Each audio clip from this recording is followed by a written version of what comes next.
Assalamualaikum warahmatullahi wabarakatuh. Perkenalkan, nama saya Muhammad Mazidul Akmal Sidik dari kelas BKI 1C dengan NIM 201222178. Di sini saya akan menjelaskan tentang ringkasan materi sejarah dakwah. Makna sejarah dakwah adalah peristiwa masa lampau umat manusia dalam menyampaikan dakwah pada masa lampau. Fungsi sejarah dakwah adalah: 1. Untuk memprediksi peran Islam di masa pendukung.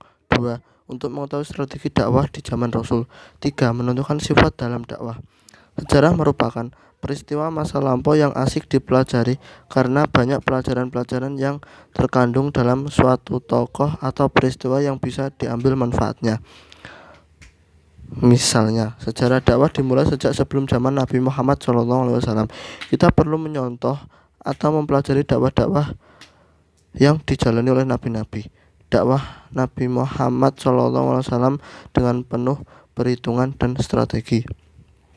Contohnya, beliau sangat mengutamakan akhlak dan budi pekerti yang mulia. Sebab itu beliau disebut dengan uswatun hasanah. Kepemimpinan Islam setelah Nabi Muhammad SAW diteruskan oleh sahabat-sahabat Nabi yang dikenal sebagai Khulafaur Rasyidin, yang terdiri atas Abu Bakar As-Siddiq, Umar bin Khattab, Utsman bin Affan, dan Ali bin Abi Thalib.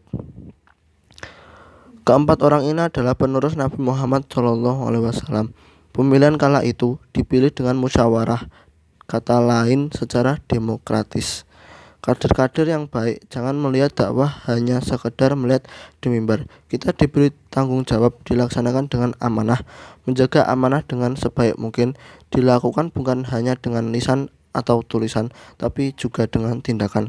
Tidak menyalahgunakan jabatan. Khulafaur Rasyidin punya ciri 1. Mengembangkan peradaban Islam. 2. Mereka bisa meluaskan wilayah kekuasaan Islam. Dakwah di masa Bani Umayyah. Kepemimpinan dinasti Umayyah dilakukan secara turun-temurun. Prestasi Bani Umayyah meliputi perluasan wilayah yaitu Asia, Afrika, Cina, bahkan hingga Spanyol. Dakwah di Bani Umayyah berupa banyak hal, tidak hanya dakwah di atas mimbar, akan tetapi membuka wilayah baru, memakmurkan masjid, pemurnian bahasa Arab, peletakan dasar metode hadis, penguatan kajian hukum Islam. Runtuhnya dinasti Umayyah diakibatkan moralitas yang anjlok, misalnya pergundikan atau istri yang tidak sah atau yang bisa disebut selir. Dakwah di masa dinasti Abbasiyah. Dinasti Abbasiyah didirikan oleh Abu Abbas As-Soffah tahun 132 Hijriah dan berkuasa selama 5 abad. Peradaban Islam atau kejayaan Islam dibangun oleh ilmu pengetahuan, dan ini terjadi pada masa Bani Abbasiyah. Perluasan wilayah di dinasti Abbasiyah mencapai Afrika Utara, Andalusia, atau yang sekarang bisa dikenal dengan Spanyol. Masa keemasan terjadi pada Khalifah Harun Ar-Rasyid. Contohnya, negaranya makmur, keamanan terjamin, luas wilayah terbentang. Pusat kepemimpinan Harun Ar-Rasyid terletak di kota Baghdad.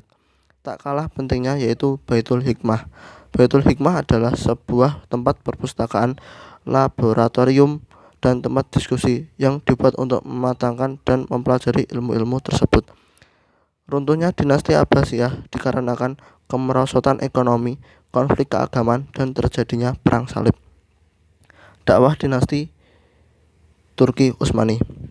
Turki Utsmani didirikan oleh bangsa Turki dan dari kabilah Oghuz. Tokohnya Utsman bin Artogul. Turki Utsmani memimpin atau memerintah selama hampir 7 abad dengan 38 sultan. Turki Utsmani mengalami masa kejayaan di masa Sultan Muhammad Al-Fatih. Dia menaklukkan kota Konstantinopel atau yang sekarang bisa disebut Istanbul. Turki Utsmani berhasil melakukan ekspansi seperti ke kota Irak, Aljazair, Yunani, dan lain-lain. Turki Utsmani runtuh dikarenakan 1. Wilayah kekuasaan yang luas. 2. Penduduk yang heterogen. 3. Lemahnya para penguasa. 4. Merajalelanya korupsi. 5. Pemberontakan tentara Janissary. 6. Krisis ekonomi. Dan 7. Terjadi stagnasi pengetahuan. Dakwah di masa Wali Songo. Wali Songo adalah penyebar agama Islam di Pulau Jawa. melakukan dakwahnya secara bertahap hingga ke seluruh Pulau Jawa. Sebelum datangnya Wali Songo, masyarakat Pulau Jawa menganut kepercayaan animisme dan dinamisme. Setelah datangnya Wali Songo, masyarakat mulai menganut agama Islam. Berkat Wali Songo, mayoritas masyarakat Indonesia khususnya di Pulau Jawa beragama Islam. Dakwah Wali Songo terjadi secara perlahan-lahan dan mereka mewariskan pondok pesantren. Dakwah di Cina dan Afrika. 1. Dakwah di Afrika. Agama di Afrika terdiri dari Islam 40%, Kristen 50%, dan sisanya menganut agama pagan. Islam masuk ke Afrika di masa Nabi. Umat Islam hijrah ke Ethiopia atau Habasyah. Penyebaran Islam di Afrika dengan cara tarekat dan sufisme. Tarekat yaitu ilmu tentang istiqomah dan sufisme yaitu ilmu yang mempelajari tentang mensucikan jiwa. 2. Dakwah di Cina. Islam masuk Cina dengan jalur perdagangan. Adapun versi lain mengatakan Islam masuk Cina dengan jalur kekuasaan atau jalur militer dan pendidikan. Pada masa itu ada 15 orang delegasi muslim yang dikirim ke Cina pada masa Khalifah Utsman. Yang memimpin delegasi tersebut yaitu Sa'ad bin Abi Waqqas, paman dari Nabi Muhammad SAW, menggunakan jalur laut. Kemudian ada peristiwa menarik pada tahun 756. Kaisar Huswanun meminta bantuan Khalifah Al-Mansur masa dinasti Abbasiyah untuk menghadapi pemberontakan.